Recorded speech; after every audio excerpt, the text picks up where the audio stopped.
창세기 1장에 있는 말씀을 통해서 복된 자녀의 사명이라는 제목으로 말씀을 증거하려고 합니다.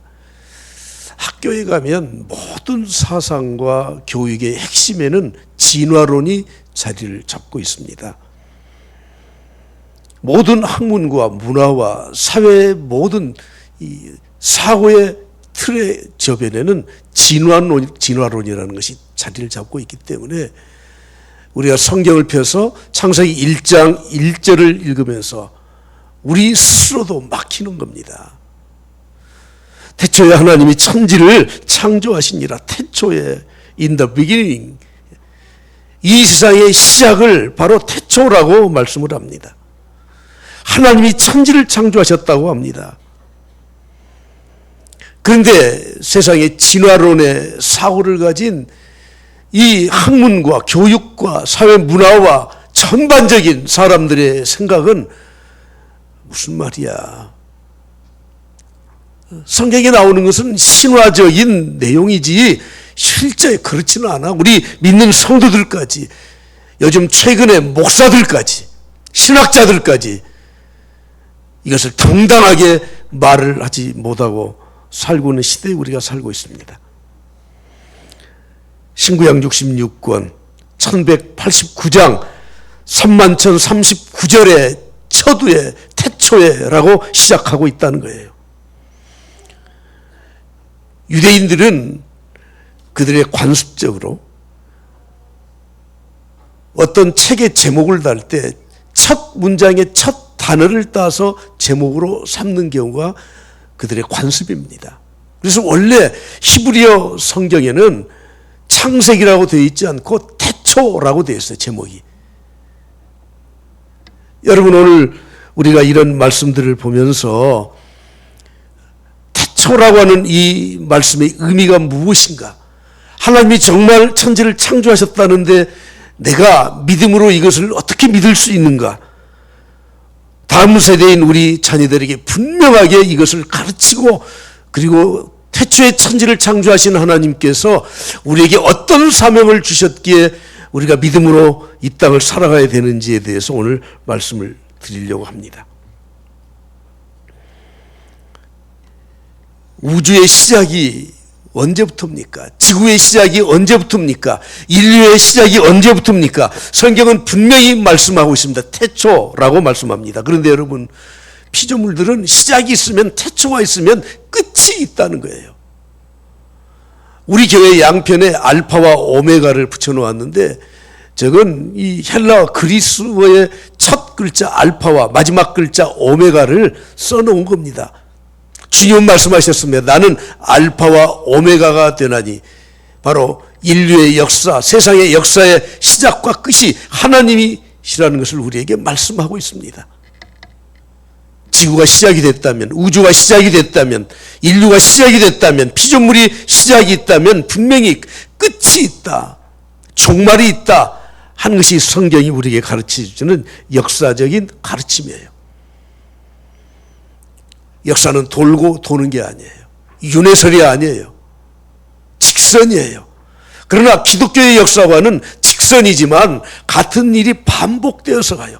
반복되어서 끝을 향해서 가요. 그래서 이것을 나선형적 역사관이라고 말을 하는 거죠. 많은 과학자들이 피조세계에 대해서, 지구에 대해서, 태양계에 대해서, 우주에 대해서 이렇게 말을 합니다. 특히 이 지구와 태양에 관련해서 이런 말을 하죠. 과거에 탭을 감아서 시계를 돌리던 때가 있었잖아요. 그러면은 하루에 한 번 정도는 탭을 감아줘야 돼. 이 지구의 종말이, 우주의 종말이 탭을 감아놓은 것처럼 감아있던 것이 점점 풀려가다가 마지막에는 지구의 종말이 올 것이다. 과학자들의 말이에요.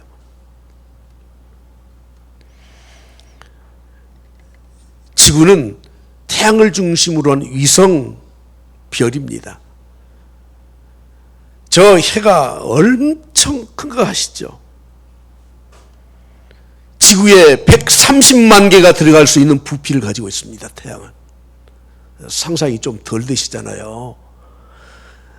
이 지구의 땅덩어리 30만 개가 합쳐진 것이 태양의 크기예요. 참 인간의 이 머리와 지식이 얼마나 발전했는지 우주과학자들이 이렇게 말합니다. 저 태양은 1초마다 400만 톤의 무게가 줄어들고 있다. 그 점점 태양이 무게가 줄어들고 있다는 거예요. 너무 큰 태양이기 때문에 줄어들어도 모르고 있을 뿐이에요. 우주과학자들은 이렇게 말을 합니다. 앞으로 100억 년이 되면 태양은 백색 외성이 될 것이다. 주님은 종말에 대해서 이렇게 말씀해요. 해가 빛을 잃을 것이요, 달이 어두워질 것이요, 별들이 떨어질 것이다. 여러분 상상이나 해보았습니까? 100억 년이 얼마 후인지는 잘 모르겠어. 그러나 우주과학자들이 1초에 400만 톤의 무게가 줄어들어서 나중에는 재처럼 변해서 태양이 없어질 때가 있을 것이라고 말을 하는 것을 보면 분명히 여러분 우주와 지구와 인생과 모든 피조물의 시작이 있다면 종말이 있다는 것은 과학자들 입에서 스스로 말을 하고 있는 거예요. 그러나 하나님은 시작과 끝, 알파와 오메가 밖에 존재하신 분이에요. 그것을 영원하신 하나님, 자존자이신 하나님이라고 성경은 말씀을 하고 있습니다. 모세가 하나님께 물었습니다. 당신의 이름이 무엇입니까? 나는 여호와다. 도대체 그 여호와는 어떤 신이십니까? 출애굽기 4장 14절에 말씀하죠. 다 같이 크게 봉독합니다. 하나님이 모세에게 이르시되 나는 스스로 있는 자다. 스스로 있는 자예요. 사람이 인정한다고 해서 있고 없고 결정되는 게 아니에요. 하나님은 그냥 스스로 존재하셔요. 역사 안에 계신 분이 아니라 시작과 끝에 저 영원한 곳에 우리는 어떤 표현을 우리의 이성과 지성으로 표현이 안 되는 분이에요. 그 하나님이 태초에 천지를 창조하셨다는 거예요. 하나님의 이름을 엘로힘이라고 해요. 엘로힘. 신구약 성경에 6,800번 정도 엘로힘 하나님의 이름이 등장해요. 엘로힘이라는 말의 뜻은 전능자라는 뜻이에요. 더 말할 필요가 없어요. 전능자셔요. 전능자이신 그분, 생명을 창조하신 그분, 죽은 자를 살리시는 그분, 무에서 유를 창조하신 분이 바로 엘로힘 하나님이시라고 하는 겁니다. 하나님이 첫째 날 창조하신 게 뭐죠? 빛이 있어요. 빛이 있으라 그랬더니 빛이 있었습니다. 참 인간은 똑똑해. 머리가 참 똑똑해요. 그래서 최근에 밝혀진 바에 의하면 우리 인간이 파악한 우주 안에 존재하는 빛, 그 색깔, 그 수가 약 30만 종류가 된다는 거예요. 이야, 참. 그런데 여러분, 인간이 또 다른 빛을 만들어낼 수 있나요? 어림도 없죠. 엘로힘 하나님께서, 전능하신 하나님께서 우주와 지구와 생명체와 우리 인간을 창조하신 줄 믿습니다. 할렐루야. 근데 하나님이 그냥 무작정 창조하신 것이 아니라 계획대로, 설계도대로 의도를 가지고 창조하셨다는 거예요. 창조라는 말은 히브리어로 바라, 이 바라라고 하는 말은 신적 용어입니다. 무슨 말이냐면 무에서 유를 창조하실 때만 쓰는, 하나님에게만 쓸 수 있는 것이 창조, 바라라고 하는 그런 말이에요. 건방지게 사람들이 내가 창조했다. 천만의 말씀. 교회도 창립이 아니에요. 주님이 교회를 세우실 때가 창립이에요. 우리 교회는 1995년에 설립된 것뿐이에요. 인간이 무엇을 발견했다고 하는 것은, 그것은 엄밀히 말해서 만들어낸 것이 아니라 발견한 것뿐입니다. 아인슈타인 박사가 말했지 않습니까? 내가 주장했던 이 상대성 이론을 비롯한 이 모든 이론은 창조주께서 만들어 놓은 원리 하나를, 조그마한 것을 하나 내가 발견했을 뿐이라고 말하지 않습니까? 창조를 옮긴 거예요. 이 마이크, 원래 하나님이 창조하신 이 요소들을 가지고 사람들이 이것을 녹여서 이 모양을 만들고 여기에 기능을 부여해서 우리가 사용할 뿐이에요. 사람은 창조할 수 없습니다. 이곳에서 저곳으로 장소를 약간 옮겨 놓아서 아름다운 집도 짓고 본질적인 것들을 만들어낼 수가 없지 않습니까? 하나님은 하나님의 설계도대로 6일 동안 천지를 창조하신 줄 믿습니다. 할렐루야. 그러므로 하나님의 설계도, 하나님의 의지, 하나님이 하시는 일이 지구와 우주와 인생의 법칙이 되는 거예요. 사람들이 하나님의 전능하심과 하나님의 창조의 질서에 대해서 말을 하면 기분이 굉장히 나쁜 것 같더라고요. 아니에요. 하나님이 의도하신 대로 살아가는 것이 인생에 살아가는 방법이고 그게 법이라고 하는 겁니다. 하나님이 창조하신 목적과 가치대로 살아가는 것이 인생의 삶의 길이라는 것을 오늘 우리는 절대 잊지 말기 바랍니다. 하나님은 천지를 창조하실 때 그 방법, 수단이 무엇이었습니까? 말씀이에요. 창세기 1장에 보면 하나님이 이르시되라는 말이 한 8번 정도로 반복해서 나와요. 말씀으로 창조하셨어요. 그러나 우리 인간을 창조하실 때는 말씀으로만 창조하시지 않았습니다. 하나님이 모든 것을 창조하신 후에 하나님이 보시니 심히 좋았습니다. 왜 심히 좋았습니까? 하나님이 계획한 대로, 의도한 대로 모든 것이 이루어졌기 때문에 하나님 보시기에 심히 좋았다고 말씀하고 있습니다. 세상을 창조하시고 우주를 창조하시고 그 초점을 어디에 모으십니까? 바로 우리 인간에게 초점을 모아주셔요. 오늘 26절을 보았는데 26절과 27절을 한번 봉독하겠습니다. 하나님이 이르시되 우리가 형상을 따라 우리의 모양대로 우리가 사람을 만들고, 초점이 사람에게 모아져.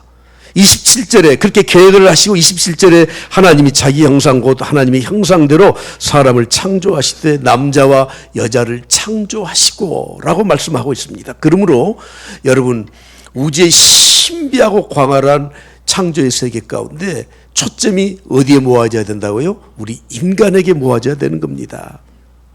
특히 인간을 창조하실 때는 다른 피조물들과 다른 방법을 사용하셨습니다.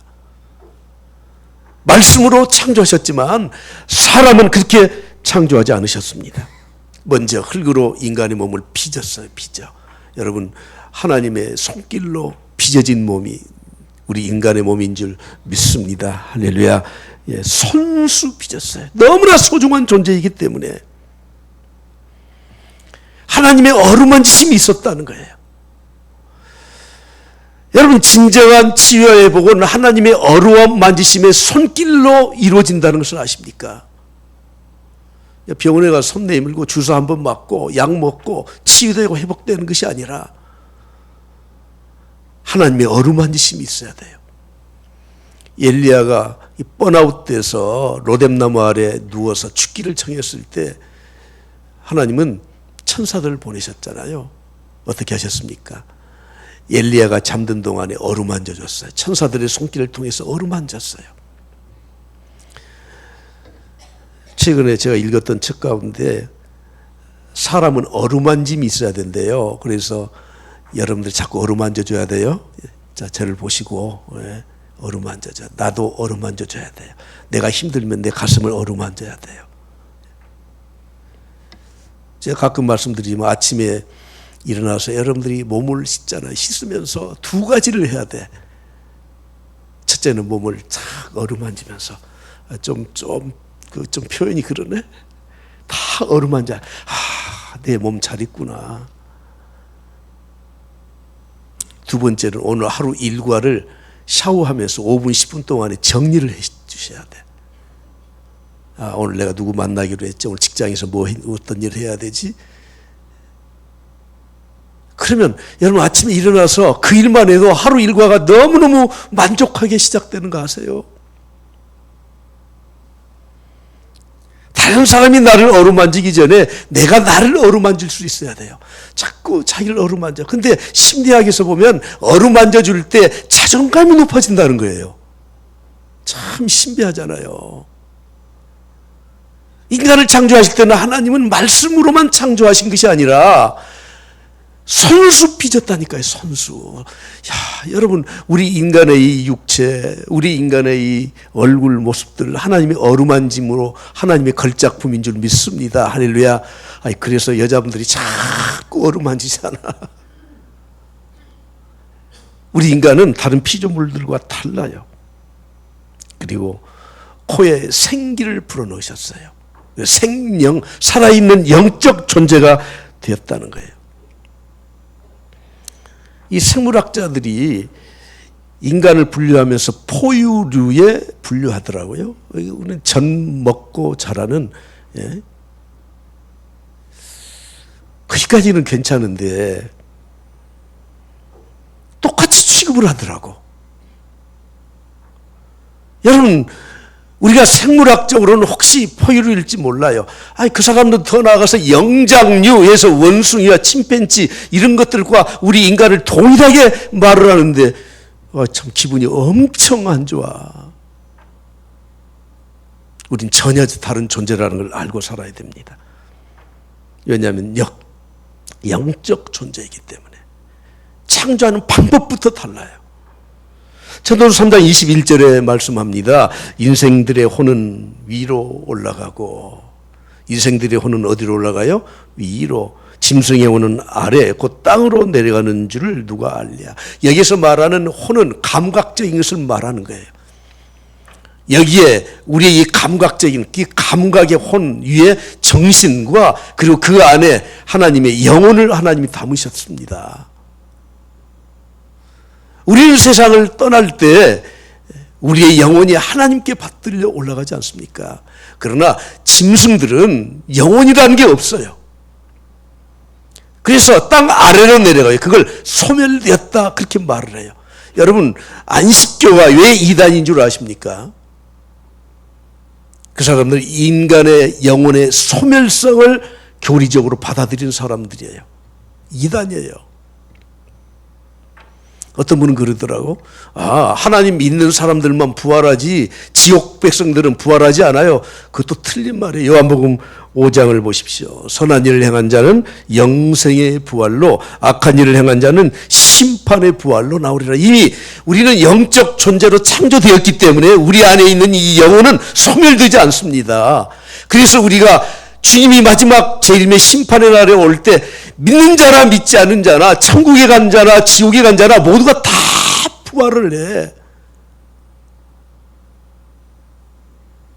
그런데 부활의 모습이 달라요. 선한 일을 행한 자는 영생의 부활로, 악한 일을 행한 자는 심판의 부활로. 적어도 우리가 사람으로 이 세상을 살아가면서 사람의 존재가 어떤 존재인가는 정확히 알아야 되지 않습니까? 하나님이 인간을 창조하실 때 남자와 여자로 구별해서 창조하셨습니다. 여러분, 차별이 아닙니다. 구별입니다. 똑같은 존재입니다. 똑같이 영적으로 하나님이 창조하셨지만 분명히 구별되는 겁니다. 최근에 유니섹스, 성별의 구별이 없이 뭐 이런저런 괜찮습니다. 그래, 인격적으로 다 똑같지만 그러나 그 성별을 구별을 하지 않는 것은 이건 잘못된 거 아닙니까? 트랜스젠더 참 끔찍하지 않습니까? 우리는 창조의 질서를 절대 어기서는 안 돼요. 동성애, 우리는 절대 이건 받아들일 수 없어요. 하나님이 가장 미워하는 죄가 바로 하나님의 창조의 질서를 깨는 것인데 그 대표적인 것이 남자와 여자로 구별했음에도 불구하고 사람들이 인위적으로 그걸 없애려고 하는 거, 하나님이 가장 싫어하는 죄라고 하는 거예요. 우리 인간을 창조하실 때 하나님은 의논하셔서 우리가 라고 복수가 되어 있잖아요. 우리가. 성부, 성자, 성령 하나님이 의논하시고 우리 인간을 창조하셨다고 하는 겁니다.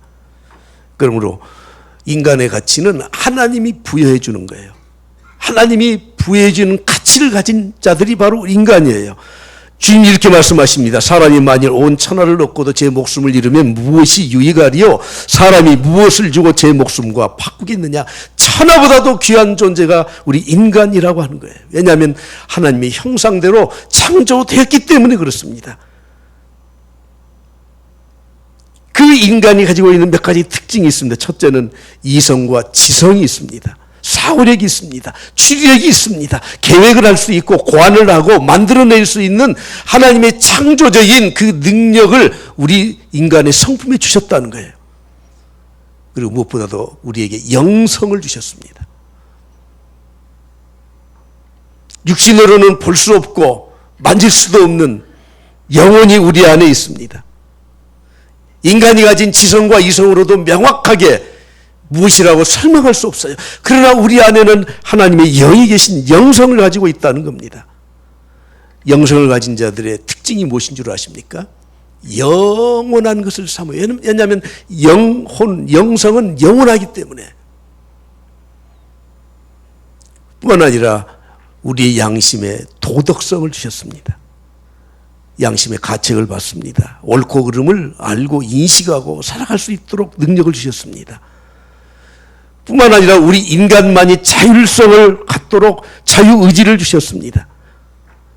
내가 선택할 수 있어요. 그러나 선택한 것은 또 내가 책임을 져야 돼요. 그리고 인격성을 주었습니다. 세상의 모든 물질들, 피조물들, 타 동물들은 비인격적이잖아요. 근데 세상이 잘못되어 가다 보니까 피조물들에게 인격성을 부여하려고 하는데 이건 잘못되고 창조의 질서를 올바르게 지켜나가지 않는 겁니다. 범신론자들이 다 그런 생각과 사고를 가지고 신의 존재를 말하는데 이건 올바르지 않습니다.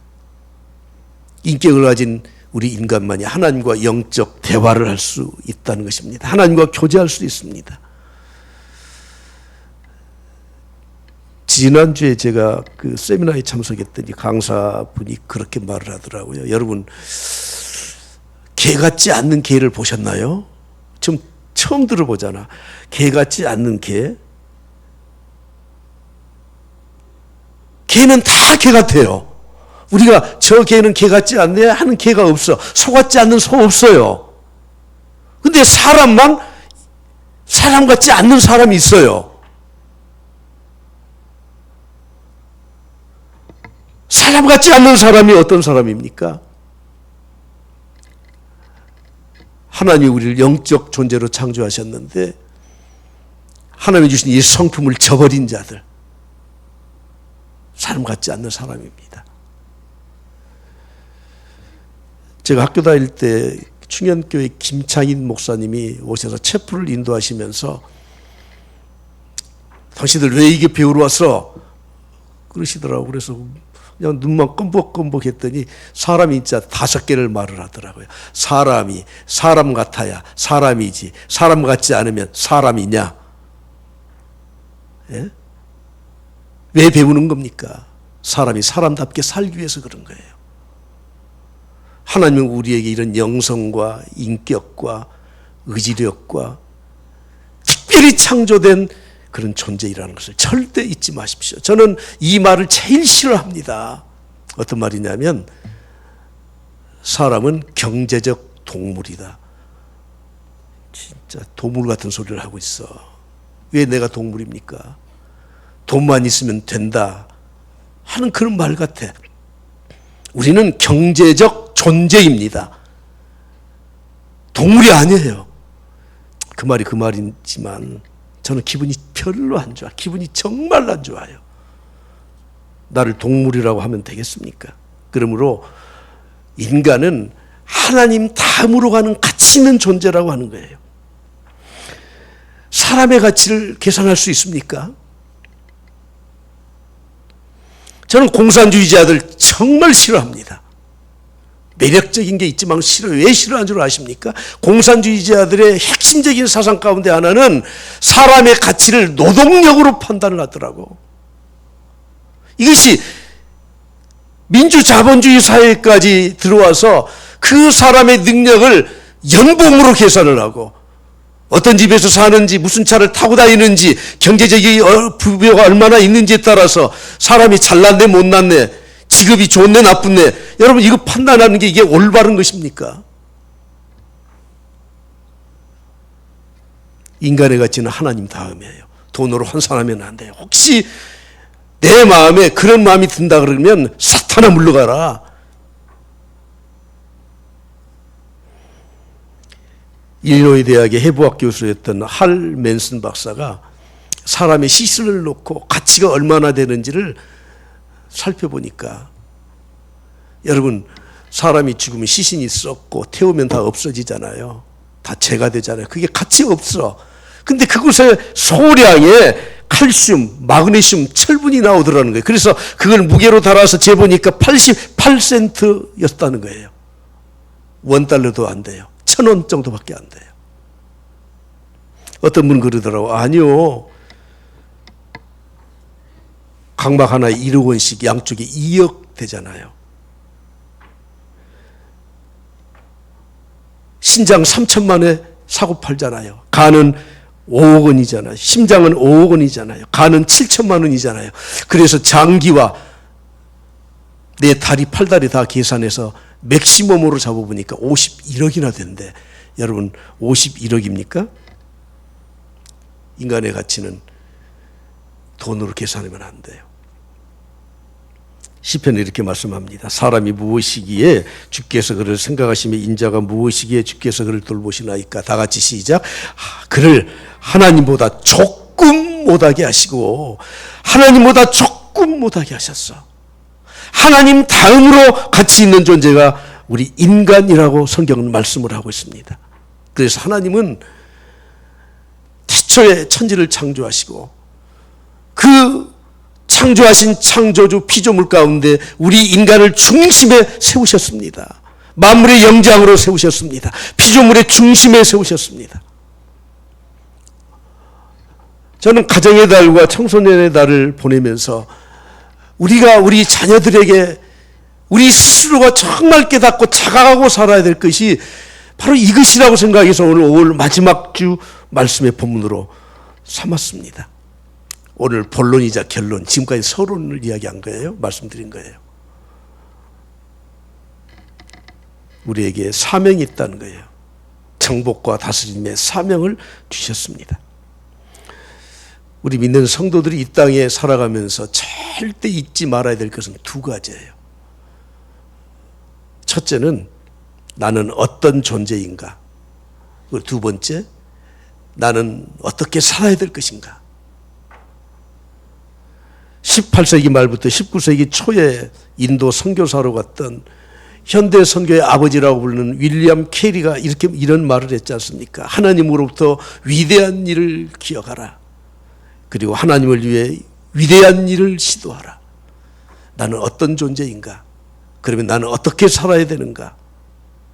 오늘 두 가지를 본문에서 말씀합니다. 28절 다 같이 보겠습니다. 시작. 하나님이 그들에게 복을 주시며 하나님이 그들에게 이르시되 생육하고 번성하여 땅에 충만하라. 땅을 정복하라. 바다의 물고기와 하늘의 새와 땅에 움직이는 모든 생물을 다스리라 하시니라. 할렐루야. 첫 번째, 우리는 어떤 존재입니까? 영적인 존재인데 구체적으로 말하면 하나님의 축복으로 사는 존재예요. 하나님이 복주어 이르시되 하나님의 축복으로 사는 존재입니다. 옛날 전도할 때 우리가 이렇게 전도했습니다. 예수 믿고 복 받읍시다. 근데 언제부턴가 이 말이 없어지기 시작했어요. 기복신앙이라고 하는 잘못된 축복의 이 생각이 들어왔기 때문에 아마 사람들이 일부러 피하는 것 같은데, 여러분, 우리 인간은 하나님의 복으로 사는 존재입니다. 할렐루야. 오늘 그래서 교회에 나오면 하나님의 복을 받아야 됩니다. 사람들이 좀 살게 되니까 건방지기 시작했잖아요. 계몽주의 시대를 거치면서 깨몽, 하나님에 대해서 꿈을 깨기 시작하더라고. 산업혁명을 거치면서 사람들이 잘 살게 되니까 우리는 이제 다 살판이 됐다고 생각하더라고요. 20세기 들어서 과학이 발전하게 되니까 하나님의 실체를 벗긴다고 하면서 과학으로 하나님을 난도질을 하더라고. 결국 사람들은 하나님의 축복으로 사는 존재임에도 불구하고 그걸 다 거부하고 살아. 사람들이 요즘 건방져졌어요. 교회 나오는 건 좀 하나님 도움 좀 받고 내 마음의 안위를 받으려고 나온 것이지, 하나님 전적으로 의지해서 하나님 주신 축복으로 살려고 나오신 성도들이 요즘 많이 줄어들었습니다. 저는 우리 자녀들에게, 우리 성도들이 이 시대에 우리가 살면서 나는 내 힘으로 살아갈 수 없습니다. 하나님이 주신 축복이 있어야 됩니다. 할렐루야. 할렐루야. 하나님의 복으로 사는 겁니다. 야고보서 1장에 이렇게 말씀하죠. 내 형제들아 속지 말라. 사람들이 다 속고 살아요. 하나님 없이도 산다. 내 정욕대로 살면 된다. 17절에 이렇게 말씀합니다. 온갖 좋은 은사와 온전한 선물이 다 위로부터 빛들의 아버지께로부터 내려라. 정말 좋은 것은, 정말 가치 있는 것은 온갖 좋은 은사와 온전한 선물은 다 위로부터 빛들의 아버지께로부터 하나님이 주신 것이 가장 값지고 소중한 것입니다. 속지 마십시오. 아담과 하와를 창조하시고 하나님은 에덴 동산을 그들에게 주셨습니다. 에덴이라는 말은 기쁨이라는 뜻이에요. 하나님이 마련해 주신 동산 에덴에서 하나님의 축복으로 사는 것이 기쁨이에요. 그런데 그들이 에덴 동산에 쫓겨납니다. 왜 쫓겨납니까? 하나님의 명령에 순종하지 않았기 때문에 그런 거예요. 주권에 도전했기 때문에 그런 거예요. 하나님과 같이 되리라 하나님의 권위에 도전했기 때문에 그런 겁니다. 존 밀턴은 신라곤에서 이걸 아주 구체적으로 각색을 해서 쓰지 않습니까? 존 밀턴은 이렇게 말하죠. 인간의 범죄는 단독범은 없다. 인간은 절대 단독범이 없다는 거예요. 누구의 도움을 받아야 돼요. 누구의 사상을 받아들여야 돼요. 여러분, 우리는 하나님과 같이 살면서 하나님의 말씀 듣고 살아갈 수 있기를 간절히 축복합니다. 할렐루야. 할렐루야. 첫 번째, 우리의 존재. 하나님이 빚으시고 코에 생기를 불어넣어서 영적 존재로 우린 지원받았습니다. 근데 그 영적 존재인 우리 인간은 다른 여타의 피조물과 다르게 하나님의 축복이 있어야 사는 거예요. 두 번째, 우리에게 하나님은 어떤 사명을 주셨는가? 다스리고 정복하라고 하는 사명을 주셨습니다. 인간만이 만물의 영장이에요. 다스리고 정복할 수 있는 힘과 능력과 사명을 하나님이 주셨습니다. 무엇을 다스려야 됩니까? 내 마음을 먼저 다스려야 돼. 내 생각을 다스려야 돼요. 지난 주간 잠언을 우리가 새벽기도 때 계속 보았는데 4장에서 이렇게 말씀하죠. 모든 지킬 만한 것 중에 더욱 무엇을 지키라고요? 내 마음을 지키라. 왜냐하면 생명의 근원이 내 마음에서 나기 때문이다. 하나님의 말씀을 통해서 내 마음, 생각을 지키셔야 돼요. 특히 우리의 말, 구부러진 말, 비뚤어진 말, 입술에서 멀리 해라. 그리고 우리의 눈은 정보가 눈과 귀는 정보가 들어오는 거예요. 아무 것이나 받아들이면 안 돼요. 보지 말아야 될 것은 안 봐야 돼요. 그리고 우리의 발은 행동을 말하죠. 사랑하는 성도들, 오늘 우리의 마음과 생각을 다스리시고 내 귀에 들리는 것, 내 눈에 보이는 정보 다 받아들이면 안 돼요. 내가 가는 길, 내 발로 얼마든지 이리저리 갈 수 있지만 우리 자신의 행동을 다스릴 줄 알아야 돼요. 근데 다스리라는 이 말에 숨어있는 뜻이 하나 있습니다. 그것이 무엇이냐면 누구의 지배와 다스림을 너는 받지 마라. 네가 다스려라. 그런 뜻이에요. 하나님이 우리를 창조하셨고 하나님이 우리에게 사명과 명령을 하셨기 때문에 우리는 하나님의 명령과 사명만을 받아들여야 돼. 누구의 지배도 받아서는 안 돼요. 세상의 지배를 받아서는 안 돼요. 오직 하나님의 지배만 받아야 돼. 하나님의 말씀의 지배만 받아야 돼. 하나님이 우리에게 주신 이 정당한 권위에 대해서만 우리는 굴복해야 돼. 나머지는 듣지도 마십시오. 간섭하지 않도록 우리 자신을 다스려야 돼요. 저도 그랬지만 우리 자녀들이 그런 성향들이 있더라고요. 얼마나 자녀를 낳아서 금이야 오기야 키웁니까? 20, 30년 동안 다 학비되고 이걸 우리나라 교육 수준에서 계산을 해보니까 자녀 하나 낳아서 육아, 교육 그래서 키우니까 비용이 너무너무 많이 드는 거야. 근데 부모 말 들어요, 안 들어요? 잘 안 듣더라고. 그리고는 이웃집 아저씨가 밥 한 끼 사주면서 충원이라고 하면은 부모 말보다 더 잘 듣더라고요. 이것이 인간이에요, 이것이 인간. 하나님이 우리를 창조하셨어. 하나님이 우리에게 복을 주셨어요. 근데 어느 정도 수준이 되니까 교만해지고 살만하니까 하나님 말씀을 안 들어요. 세상 말을 들어요. 세상 가치관에 따라가요. 다스리고 정복이라는 말은 우리는 그 위치에 있으니 하나님 말씀만 들어라.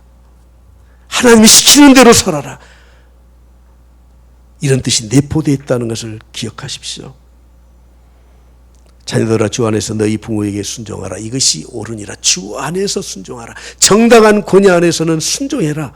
그러나 너희들은 이제 다스리는 위치에 있어야 된다.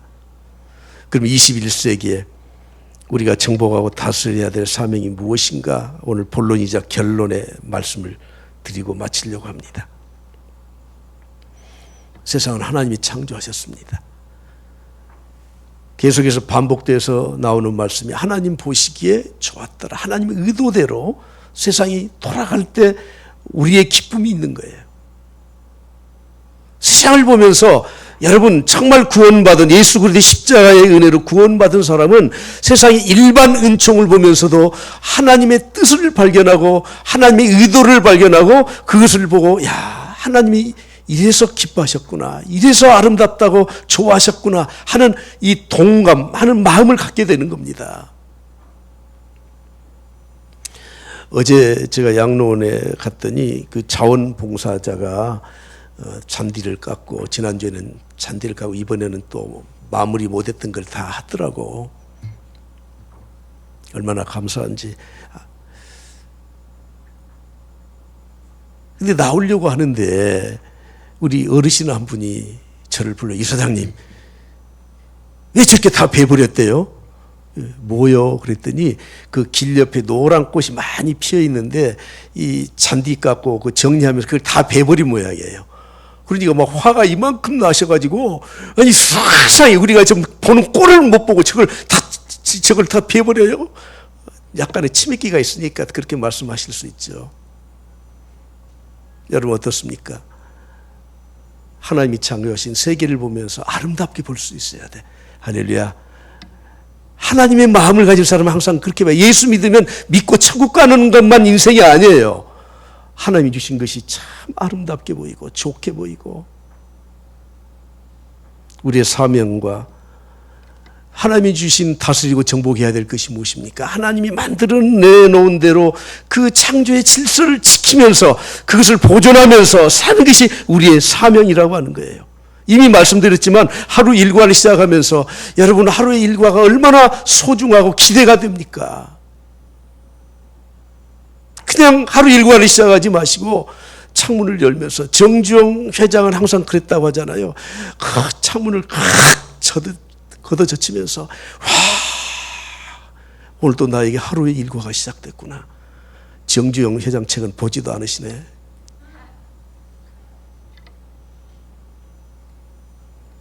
하루 일과 시작하면서 여러분 염려하지 마십시오. 하나님이 내 인생을 주관하시고 예비하신 줄 믿습니다. 할렐루야. 믿음을 가지고 시작하십시오.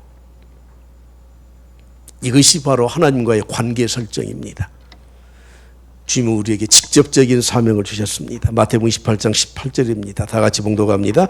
예수께서 나와 말씀하여 이르시되 하늘과 땅의 모든 권세를 내게 주셨으니 그러므로 너희는 가서 모든 민족을 제자로 삼아 아버지와 아들과 성령의 이름으로 세례를 베풀고 내가 너희에게 분부한 모든 것을 가르쳐 지키게 하라. 볼지어다 내가 세상 끝날까지 너희와 항상 함께 있으리라 하시니라.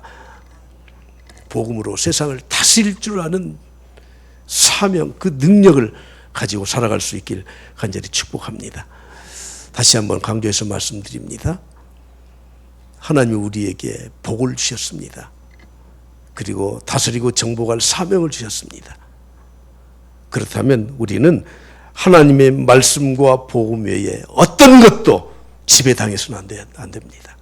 세상의 정욕과 세상의 유혹과 물질에 매여서 살아가지 않길 바랍니다. 그리고 사람 두려워하지 말고 우리의 영혼과 몸을 지옥에 보내는 하나님만 두려워하면서 살아갈 수 있기를 그것을 간절히 축복합니다.